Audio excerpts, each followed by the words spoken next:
우리가 다시는 서로 비판하지 말고 도리어 부딪힐 것이나 거칠 것을 형제 앞에 두지 아니하도록 주의하라. 내가 주 예수 안에서 알고 확신하노니 무엇이든지 스스로 속된 것이 없으되 다만 속되게 여기는 그 사람에게는 속되니라. 만일 음식으로 말미암아 내 형제가 근심하게 되면 이는 내가 사랑으로 행하지 아니함이라. 그리스도께서 대신하여 죽으신 형제를 내 음식으로 망하게 하지 말라. 그러므로 너희의 선한 것이 비방을 받지 않게 하라. 하나님의 나라는 먹는 것과 마시는 것이 아니요 오직 성령 안에 있는 의와 평강과 희락이라. 이로써 그리스도를 섬기는 자는 하나님을 기쁘시게 하며 사람에게도 칭찬을 받느니라. 사람은 음식을 먹는 데서 정이 생긴다고 하죠. 우리가 음식을 함께 나눌 때 생기는 영향력은 대단합니다. 그 관계가 참으로 놀라워지는 거죠. 그래서 사람들은 서로 친해지려고 하거나 어떤 사업적인 일을 두고 만남이 있어서 먼저는 식사를 같이 하려고 합니다.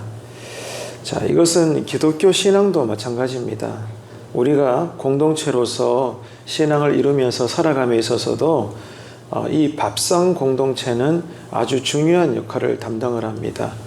그래서 예수님께서도 이 땅에 계실 때 많은 사람들을 만나시면서 유달리 함께 식사를 나누셨다는 것을 복음서를 통해서 알 수가 있습니다.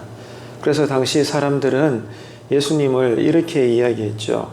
예수는 먹기를 탐하고 마시기를 즐겨한다. 그런 이야기를 곧잘 할 만큼 예수님께서도 이 밥상 공동체의 중요성을 아주 많이 잘 알고 계셨습니다. 지금 바울은 로마서를 통해서 교회 안에서 특별히 이 음식 문제 때문에 생기는 신앙적인 어려움, 그로 인한 교훈을 계속해서 설명을 하고 있습니다. 교회라고 하는 신앙 공동체를 우리가 이루고 살아가면서 교회 안에서도 성도들 가운데 식사를 함께 나누는 것은 아주 중요한 일입니다. 그런데 당시에 유대인과 이방인들이 이 교회 안에서 그리스도인으로서 식사를 나눔에 있어서 율법에서 금지한 음식을 묻는 문제 때문에 교회 안에서 함께 이 밥상 공동체를 이루는 것에 어려움을 겪고 있었습니다. 상당히 곤란해졌던 것이죠. 그래서 바울은 이 문제에 대해서 이렇게 해답을 제시를 하고 있습니다. 서로 이해하고 용납하라 이 말입니다. 누가 잘못했고 누가 옳다 이렇게 접근하지 않고 이 음식 문제로 인해서 교회 안에 갈등이 있을 때 서로 이해하고 용납을 해라. 이것이 하나님의 뜻임을 강조하고 있습니다.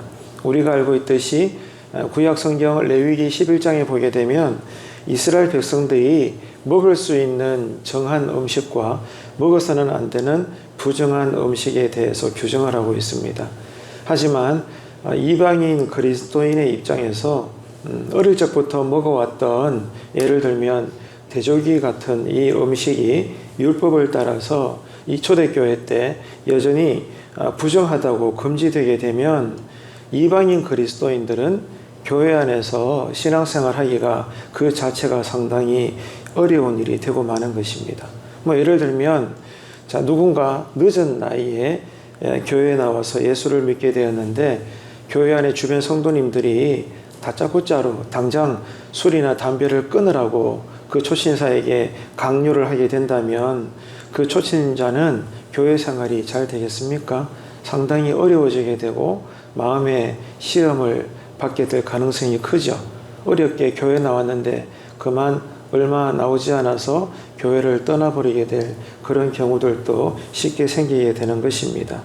지금 교회 안에 음식 문제도 마찬가지입니다. 바울은 우선 유대인들에게 이 비본질적인 문제에 속하는 먹는 음식 문제 때문에 중요한 것은 이겁니다. 이 음식 문제 갖고 형제를 비판하고 넘어뜨리지 않도록 해라. 이것을 지금 사도 바울은 강조하고 있는 겁니다. 자, 본문 13절 여러분 함께 읽으실까요? 그런즉 우리가 다시는 서로 비판하지 말고 도리어 부딪힐 것이나 거칠 것을 형제 앞에 두지 아니하도록 주의하라. 아멘. 그리고 바울은 자신이 유대인임에도 불구하고 원래 속된 것은 없고 이 속된 것의 기준은 우리가 먹는 이런저런 음식에 따라 그렇게 드러나는 것이 아니라 놀랍죠. 먹는 사람이 어떤가에 따라서 속되다, 속되지 않다. 여기에 구분이 된다라고 설명을 하는데요. 14절 함께 읽습니다.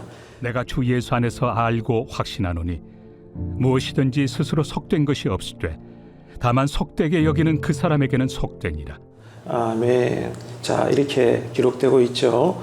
바울은 음식과 같은 비본질적인 문제, 부수적인 문제로 중요한 것은 뭐라고 했습니까?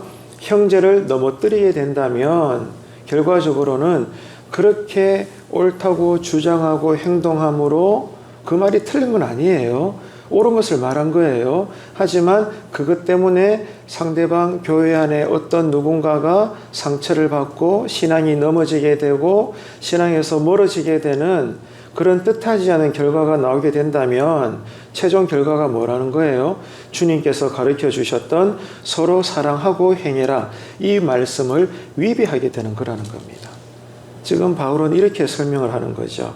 그러니까 우리가 아무리 선한 의도로 옳음을 주장하고 행동하더라도 그런데 뜻하지 않게 결과가 그로 인해서 다른 사람의 감정이나 정서나 영혼에 큰 상처가 나게 되었다면 내가 드러내었던 그 옳음이 오히려 비방받을 만한 행동이 되어버린다, 그 말입니다.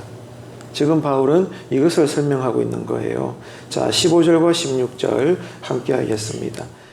만일 음식으로 말미암아 내 형제가 근심하게 되면 이는 내가 사랑으로 행하지 아니함이라.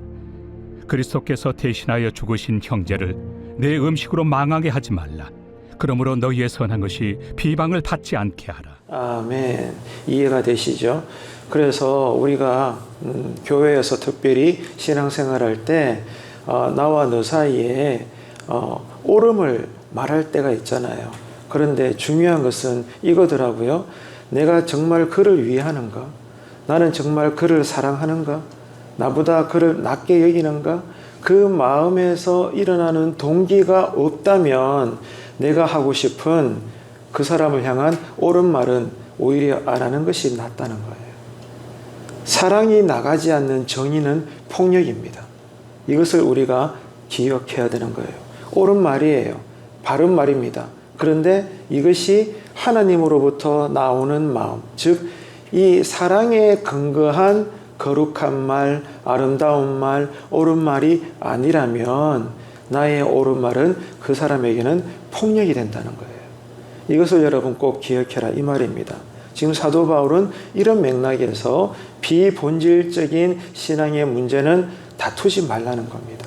서로 이해하고 양보하고 용납하라는 거예요. 그럴 때 교회가 반듯하게 세워진다는 겁니다. 바울은 결론적으로 교회 안의 모든 성도님들이 자, 어디에다가 신앙을 집중해야 되는지 설명하고 있습니다. 자, 여러분께서는 날마다 성도들과 어울려 신앙생활하면서 어디에 집중을 하면서 사십니까? 무엇에 여러분 유달리 집중을 하십니까? 그런 것이 있겠죠? 어떤 것들입니까?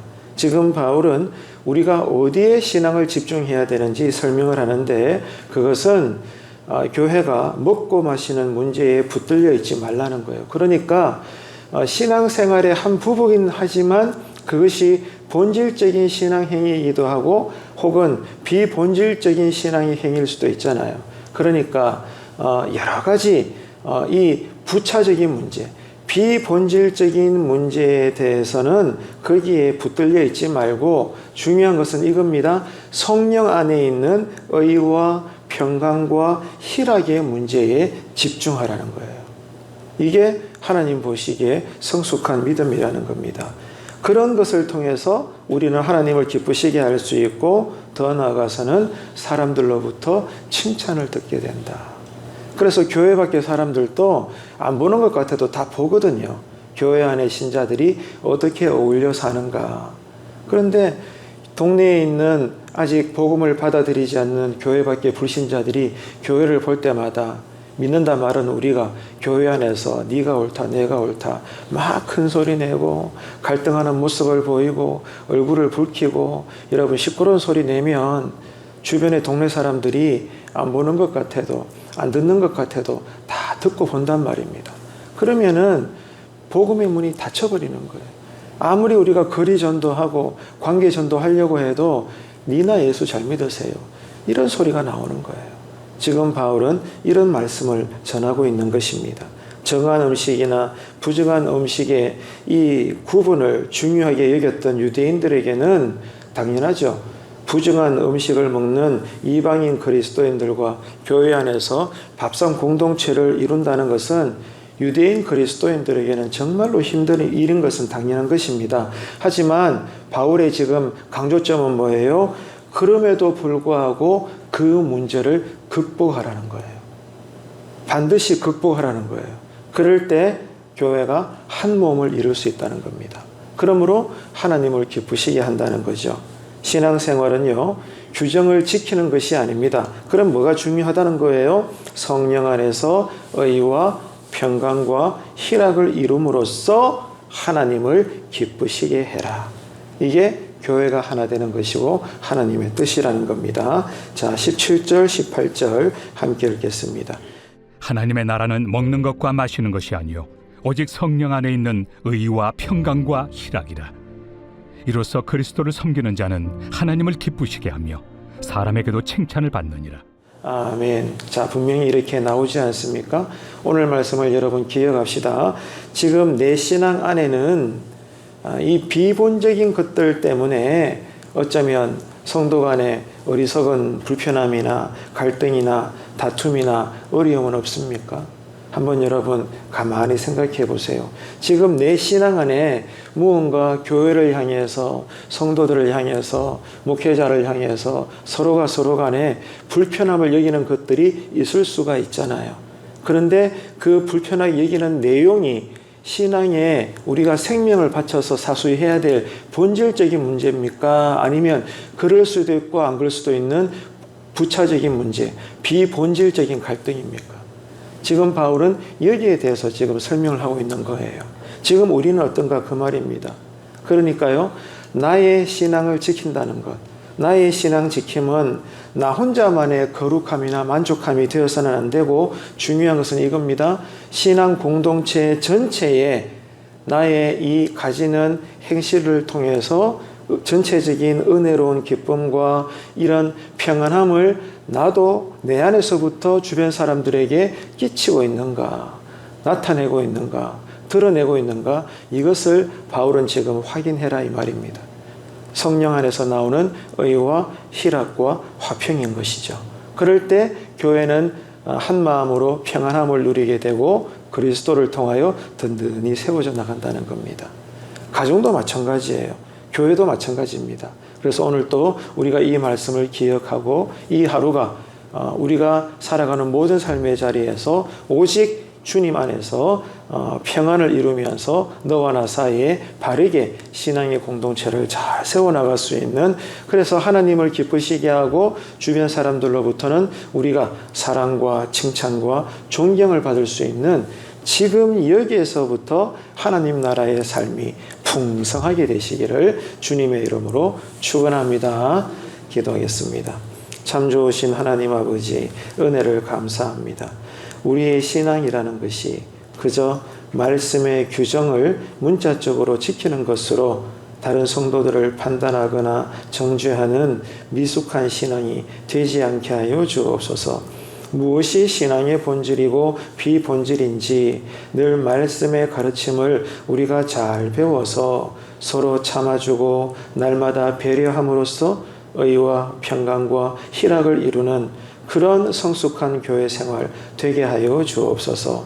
또한 그런 가정 생활이 되게 하시고 일터와 직장 생활도 되게 하여 주옵소서.